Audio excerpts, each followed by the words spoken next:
Hey everyone, welcome back to my YouTube channel.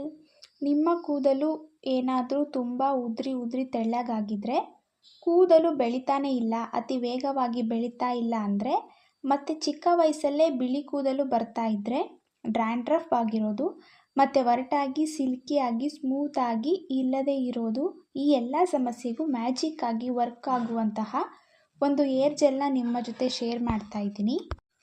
ಇದನ್ನು ನೀವು ಮನೆಯಲ್ಲೇ ಕೇವಲ 5 ನಿಮಿಷದಲ್ಲಿ ತಯಾರಿಸ್ಕೋಬೋದು. ಇದನ್ನು 1 ತಿಂಗಳು ಹಚ್ಚಿದರೆ ಸಾಕು, ಆರಾಮಾಗಿ ನಿಮ್ಮ ಕೂದಲು ಉದ್ದವಾಗಿ ನೀವು ಬೆಳೆಸ್ಕೋಬೋದು. ಈ ರೆಮಿಡಿನ ಮಾಡೋದಕ್ಕೆ ನಿಮಗೆ ಅಗಸೆ ಬೀಜ, ಇದನ್ನು ಇಂಗ್ಲೀಷಲ್ಲಿ ಫ್ಲ್ಯಾಕ್ಸ್ ಸೀಡ್ಸ್ ಅಂತ ಕರೀತಾರೆ. ಫ್ರೆಂಡ್ಸ್, ಈ ರೆಮಿಡಿನ ತಿಳ್ಕೊಳ್ಳೋ ಮೊದಲು ಯಾರ್ಯಾರು ನನ್ನ ಯೂಟ್ಯೂಬ್ ಚಾನಲ್ನ ಫಸ್ಟ್ ಟೈಮ್ ನೋಡ್ತಾ ಇದ್ದೀರಾ ಎಲ್ಲರೂ ಸಬ್ಸ್ಕ್ರೈಬ್ ಮಾಡ್ಕೊಳ್ಳಿ, ಹಾಗೆ ಪಕ್ಕದಲ್ಲಿ ಕಾಣುವ ಬೆಲ್ಲೈಕನ್ನ ಕ್ಲಿಕ್ ಮಾಡಿ. ಅಗಸೆ ಬೀಜ ಸ್ವಲ್ಪ ಜನಕ್ಕೆ ಗೊತ್ತಿರೋದಿಲ್ಲ, ಹಂಗಂದರೆ ಏನು ಅಂತ. ಇದು ಎಲ್ಲ ಕಿರಾಣಿ ಅಂಗಡಿ, ದಿನಸಿ ಅಂಗಡಿಗಳಲ್ಲಿ ಸಿಗುತ್ತೆ.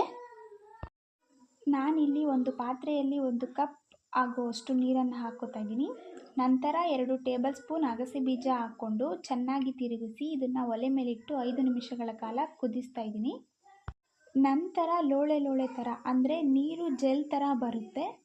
ಫ್ರೆಂಡ್ಸ್, ನೀವು ಇದನ್ನು 1 ತಿಂಗಳಿಗೆ ಆಗೋವಷ್ಟು ಜೆಲ್ಲನ್ನು ಕೂಡ ತಯಾರಿಸ್ಕೊಂಡು ಇಟ್ಕೋಬೋದು.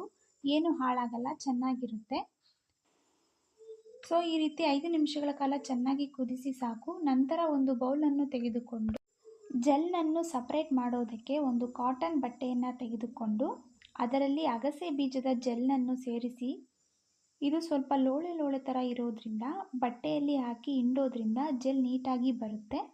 ನೋಡಿದ್ರಲ್ಲ, ಈ ರೀತಿಯಾಗಿ ಬರುತ್ತೆ. ಈಗ ಅಗಸೆ ಬೀಜದ ಜೆಲ್ ರೆಡಿ ಆಯಿತು.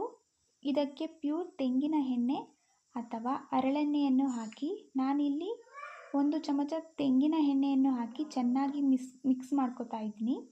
ಈಗ ರೆಡಿ ಆಯಿತು. ಇದನ್ನು ಆದಷ್ಟು ರಾತ್ರಿ ಮಲಗುವಾಗ ಹಚ್ಚಿ ಮಾರ್ನಿಂಗ್ ಹೇರ್ ವಾಶ್ ಮಾಡೋದ್ರಿಂದ ಬೇಗನೆ ಹೇರ್ ಬೆಳೆಯುತ್ತೆ ಮತ್ತು ಬೇಗನೆ ಡ್ಯಾಂಡ್ರಫ್ ಹೋಗುತ್ತೆ. ಇದನ್ನು ನಿಮ್ಮ ತಲೆಬುರುಡೆಗೆ ಅಂದರೆ ನಿಮ್ಮ ಸ್ಕ್ಯಾಲ್ಪ್ಗೆ ಹಚ್ಚಿ ಮಸಾಜ್ ಮಾಡಿ, ಮತ್ತು ಯಾವುದಾದರೂ ಶಾಂಪು ಯೂಸ್ ಮಾಡಿಕೊಂಡು ಹೇರ್ ವಾಶ್ ಮಾಡಿ. ಇದರಿಂದ ನಿಮ್ಮ ಹೇರ್ ಸ್ಮೂತ್, ಸಿಲ್ಕಿ ಆಗುತ್ತೆ ಮತ್ತು ಹೇರ್ ಗ್ರೋತ್ ಇದು ತುಂಬಾ ಸಹಾಯ ಮಾಡುತ್ತೆ. ಈ ವಿಡಿಯೋ ನಿಮಗೆ ಇಷ್ಟ ಆದರೆ ಲೈಕ್ ಮಾಡಿ, ಶೇರ್ ಮಾಡಿ, ಕಮೆಂಟ್ ಮಾಡಿ. ಪ್ಲೀಸ್ ಸಬ್ಸ್ಕ್ರೈಬ್ ಮಾಡ್ಕೊಳ್ಳಿ. Thank you for watching.